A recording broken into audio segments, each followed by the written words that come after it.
Yan mga kababoy ang ating gagawin tatlong inahin. Ang tatlong maliligalig. Si Sanay, si Ligtas, ang si Sakobag. Ayaw, nasa dulo si Sakobag.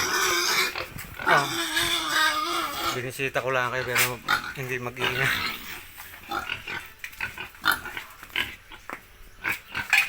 Ayan, si Sakobag na maligalig. Malaki na. Hoy, busog ka pa, kumaingan. Mababait ng mga pag gutom. Nako po. Maingit pa sa bilang maingay. Ayun naman ang aking baktong dalawa dahil. Ayan si Sanay. So nilagyan namin ang lambat kasi pumapasok ang manok. Ay nakakapasok pa rin. Makulit.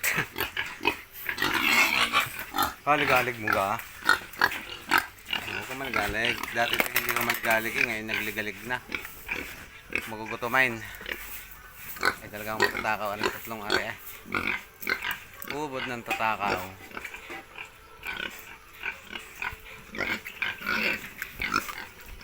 Ubod ka lang hindi yan. So ito yung lahi na ito ng ano ng Pitrain Durok. Siya, babaloktot. Ay siya, ikaw. Pa. Nakakabaligtad pa dito sa Bartolina kasi mga dumalagin ding pala. Pag lumaki siguro na may hindi na makakabaligtad. Bait na. Hindi na ito naiwan.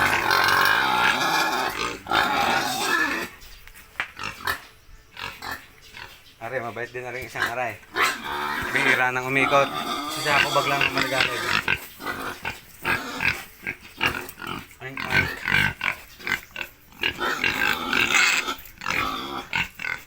Tama na kayo nag-iingay laang. So ayan, meron ditong ano para hindi naman mainitan itong isang ito. Pag nakiling ang araw ay doon napunta ang init.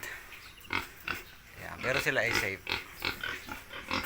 Yun ang mga baboy. Happy farming everyone. Pag naman, ayan, pwede na. Ito tayo.